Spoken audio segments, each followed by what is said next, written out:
The rawhide shortage is over, sort of, kind of. It's been adjusted. What Blizzard did, acquisition rates for the rawhide and iron chunks has been increased. Increased material gains from the seething opal rewards.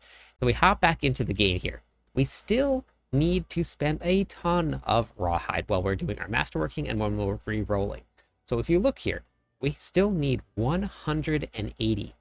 That is a lot. What I have for you, I put together a complete guide along with a spreadsheet of all of the testing that I did for each of the activities. We did bosses, we did nightmare dungeons, we did blood maiden, we did whisper caches, we did the pits, and we also did the Undercity Karas. I have all of the data that I compiled from you. I didn't do run after run after run. We did mostly just 2 runs to see what the difference was, but you do get a pretty significant amount.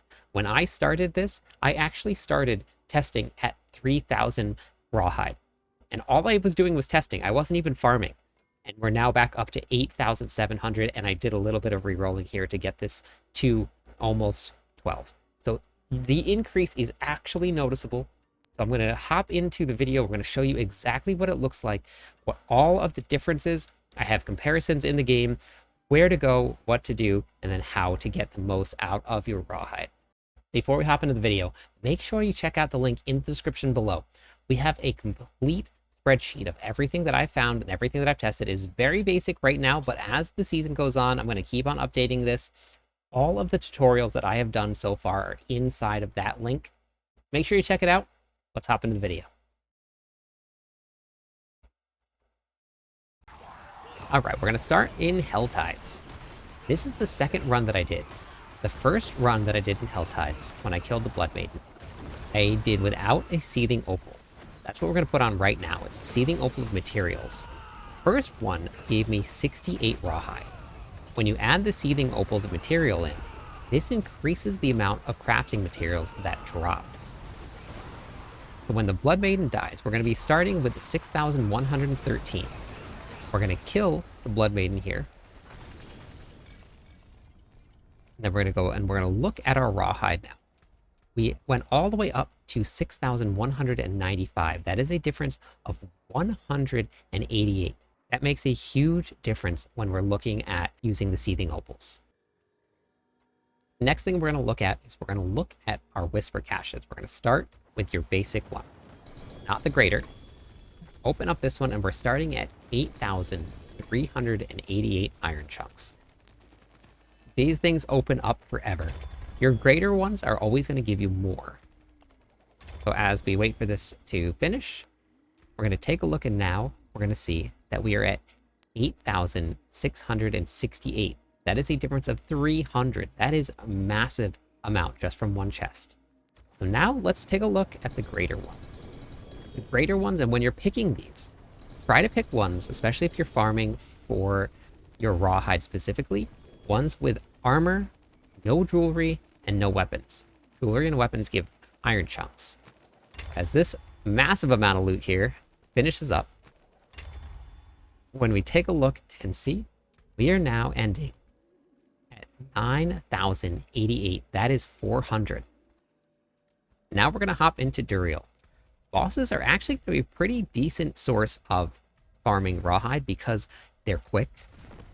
You get a lot of ancestral uniques, which, as you'll see later in the video, ancestral uniques actually salvage for an incredibly high amount of rawhide and iron chunks. So as we wait for Duriel to spawn and we kill him, we started this Duriel fight here with 6,195.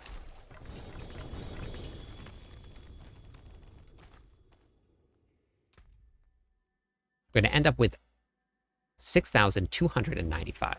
So that is a total of 100, and that was very quick. Duriel only takes a couple seconds with most builds that are running on Spiritborn right now. So if you have a group that can kill Duriel very fast, we just got 100 in a matter of a couple seconds.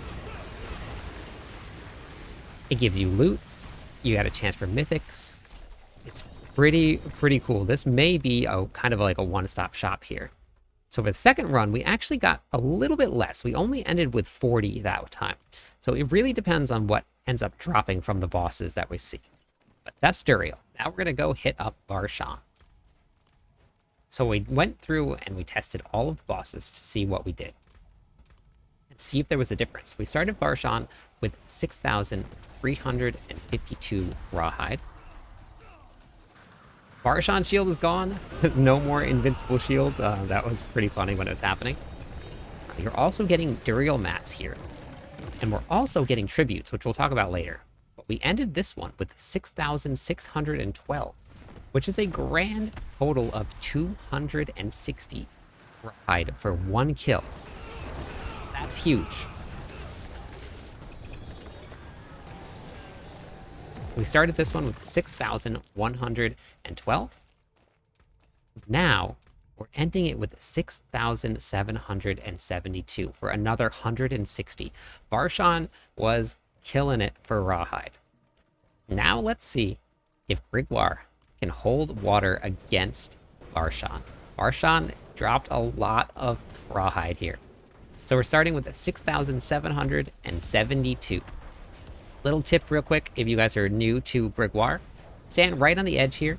This will keep you out of the lightning and you will not die in the very beginning. Once it's done, then you can just go ahead and run in and kill him. Let's take a look and see. We're getting tons of tributes here. This is amazing. We got more shards for Duriel. We now got 6,772. We got absolutely 0 Rawhide from Grigoire. So let's see what round 2 brings. Again, make sure you stand right on the edge here so that we can stay alive right at the very beginning of the fight. You go back in, kill him, you pick up your shards. We actually got 3 shards, which is really nice. We're also getting more gear, which we can salvage. This time we ended up with 6,812, so there was a little bit of drop, but we only got 40. On to Lord Zir. This was everybody's favorite boss last season. Dropped so much loot. This season, they changed around the drop rates a little bit. We're starting with 6,923 Rawhide. Then, when Mr. Zir decides to die, see what we end up getting here. 7,023. 7,023, that's a difference of 100. So now, we killed an ad, so we're starting with 700. So now, we're gonna hop in here.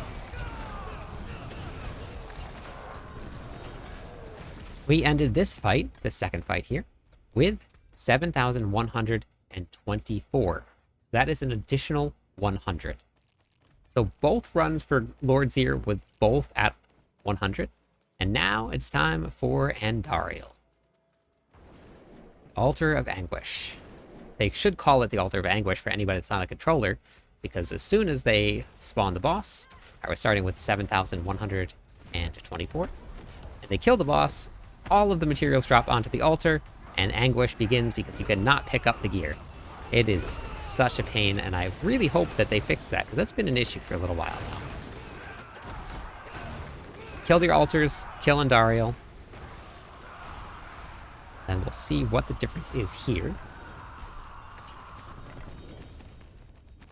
Grab your loot. Can't even get back to the altar yet. 7,204. That is a difference of 80 for the first one, so not terrible. Not terrible at all. We'll start our second round here. These things hit real hard if you don't have resistances. Or if it messes up like that. Sometimes you can skip that part, but we had to just wait for her to die.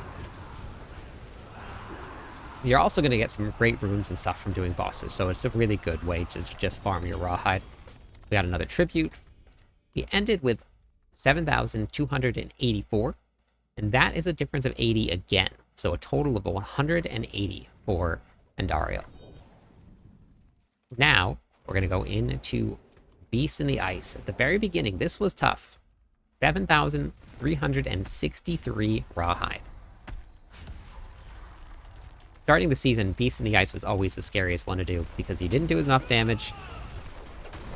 Once the ad spawned, then there was just mayhem everywhere. But let's see what we end up with here. So for Beast in the Ice, we actually ended up here with 7,563, which is a grand total of 200. That's not bad. Varshan's still holding the crown right now, but that is a great run. On to round number 2 with your Beast in the Ice here. It's so nice when you can skip the phase. You don't have to do the dancing around. Got some punctured dolls, got some double GAs. Now looking at the Rawhide that we got, we are at 7,643. That is 80. So that is a total of 280 total. So boss fights look like they are probably going to be the way to go. And out of just that quick testing, Varshan was the one. Next thing we're going to do is we're going to hop into a pit run. We're going to be doing a pit 101. I'm going to be running this on the Stinger build.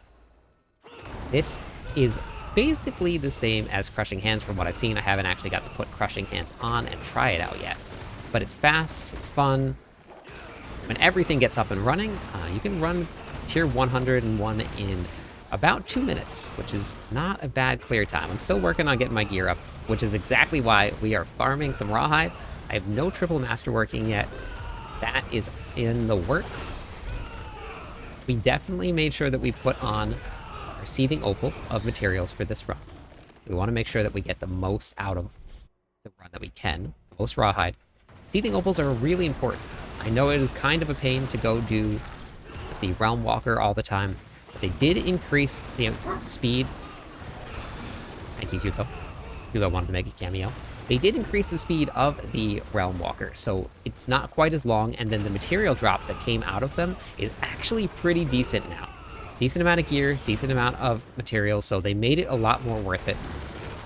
They'll keep adjusting, they'll keep changing things, but this is my Stinger build. It's fun, it's fast.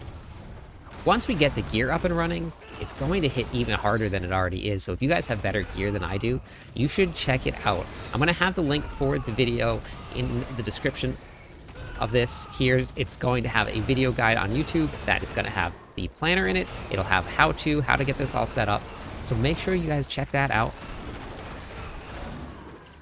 I've been messing around with this. It came right from my Touch of Death build. The Touch of Death build is a ton of fun too. This is part of the pits that I wish that they would change to. I was almost opening the final boss room and I ran out of monsters. I would love to see the pits completely endless. All you do is just kill and kill and kill, and you just keep running from pack to pack. But right now, even if you aren't there and it looks like you have a long way, just kill a couple monsters, you should make it in. And then we get one of the tankiest bosses in this one. So we'll work through this boss fight here. You don't really need to move out of the way with echoes when you get your gear up and running, because the Spiritborns are incredibly tanky. That's going to change soon, I'm sure, but this was a pit run. Let's take a look and see how much crafting materials we got from this one. Will the pits be worth it? We ended with 7,919. What that left us at was 180 from the pits. We also got a bunch of gear, so it's not bad. Next, we're going to look at gambling. When we're gambling, there's a very specific way to gamble if you are specifically hunting for your Rawhide. You want to make sure that we're doing anything that can give you ancestral uniques at a high drop rate. So for the Spiritborn, that can be your caps. The reason that we want to run the caps is because we can get the Harmony of Ebawaka from it. Anything that is an ancestral unique that you salvage is going to be huge amounts of Rawhide, and I'll show you exactly why. It's going to be the same way for iron chunks too. If you want to farm iron chunks, then you're going to get anything like your weapons or your jewelry. Those will give you iron chunks. So let's grab our ancestrals here. We have one ancestral unique that we got from this. Now let's head over to the blacksmith. I want to show you what each type does. We're going to do yellow, blue, we'll do legendary, we'll do unique as well. It really does make a difference which one that you decide to salvage. When you look at this here, blue, which is very, very strange, is going to give you 5. And we're going to look at the yellow. Rare is actually going to give you 1. Then your regular legendary is going to give you a total of 1. Your uniques without ancestral is going to give you 3. Then you get to the cream of the crop, the ancestral uniques. These are going to give you a total of 30. That is a huge jump over everything, which is why you want to make sure that you're gambling for specific ones that will give you high drops of uniques if you are targeting Rawhide. Next thing we're going to do is we're going to hop into the Undercity carouse. If you guys haven't done this yet, it is a lot of fun. It is a speed running thing. So how it works is we're just going to run and we're going to kill monsters, and we're going to run from all of these pyres that you see up in the top corner. You can see them on your minimap. You click on it, it's going to spawn these ads here. The ads are going to give you progress towards your Undercity cache. But you have the reward bar on the side. When you hit 4, you're going to get maximum rewards. Now, you can't just light the braziers and get 4. You still have to kill some monsters inside. So make sure that you're not just skipping past everything. So you just keep on running. Before you even hop into a floor, the timer stops. So you see the timer right here on the screen.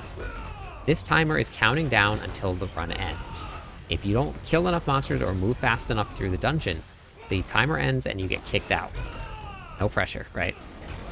These little monsters down here that have the timers next to them, they increase the time that you have inside of this. So killing these guys is actually a really helpful and beneficial thing. When you start each round like this, you're going to start inside of the bubble. Inside of this bubble, your timer actually is not moving. You can pull up the map, you can still look around, and then you can plan out where you're going to run. This way I know that I'm going to need to go down this path here, and then the most optimal way would be to run down to the bottom and then run around. Now, if you have a ton of time, it doesn't really matter which direction you're going. I have 3 minutes still to get through the dungeon. Already on the second floor, and we're still moving very, very quickly. The timer is still going up. So don't really stress too much about the direction that you're going unless you're doing one of the mythic tributes. They have mythic tributes in here that they have reduced the timer significantly, and the time penalties are reduced very significantly as well. So as you work through these and you unlock all of the braziers, you're going to watch your reward fill up. Keep on killing monsters. I love running this build. It's so much fun. Just bounce all over the place. And most Spiritborns are like this, but we're going to light this. You just keep on killing all of these monsters as it goes. This is a little mini event in here. This actually helps push your reward bar pretty quick and pretty far. Don't run past this. We just got pretty big progress towards our tier 3. We're going to hop down to the 3rd and final floor. Now, like I said, we have so much time. You don't really need to plot out what you're doing. I just started killing monsters. You see a little tiny movement as you kill things. These big guys down here, saw a big jump there from killing monsters. So some of the elites through here will definitely give you a huge boost towards your reward. If you end up without completely doing the reward thing, that's okay. But you want to try and do your best to make sure that you get the most out of these runs. Good thing is, once you have unlocked your tier 4, you actually don't need to finish off the rest of the braziers. If you complete it all, then you can just hop right into the portal. Now, I ended up just a little short, so I am on my way to that last brazier so that we can unlock it, the final reward tier. But 259 seconds is plenty of time to do this, and if you put together a strong build that's really fast, or basically just running a Spiritborn, then if you have plenty of time, you don't have to worry about stressing out too much. A lot of people get very stressed out under a time limit, but we have a lot of time. So the final floor, down here, you're actually going to go to a boss room. The timer goes away. We're starting with 7,990 Rawhide, and we're heading into the final boss room here. We're going to kill the boss. Now, the boss has a chance to drop a whole bunch of stuff for you. We're getting additional tributes here, and the tributes that we got are actually really, really helpful for this. What you can run with the tributes is more Rawhide. So we ended up with 8,125 here. That gave me a total of 135, and they're actually pretty quick. So those tributes right there, let me just make some room in my bags here. They are going to give you additional reward for masterworking materials.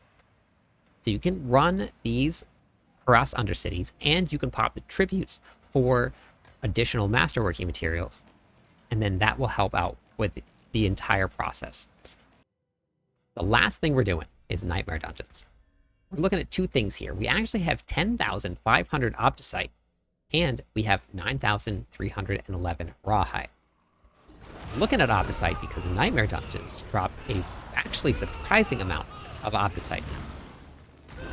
As you run through these dungeons here, you're going to see, did you see all of that Opticite that we just got? It was a massive pile of it.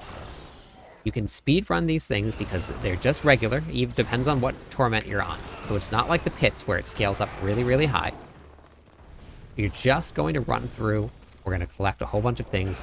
The more monsters you kill, the higher chance you have. Now, if you also have the Seething Opal, where you get additional masterworking materials and you get additional herbs, it's going to continuously drop more and more of these hide, more iron chunks. We're going to get more Opticite. So this is actually a really great way to farm. And we'll show you at the very end of this how much we're actually going to get. It's pretty cool to see, and it's really good to see Nightmare Dungeons having a place with some sort of prominence. Now, most people are probably going to end up in the Infernal Hordes with your guaranteed chance to drop an Ancestral Gear. But if you want something different, you want to change the pace, when I first started the game, this is what we did.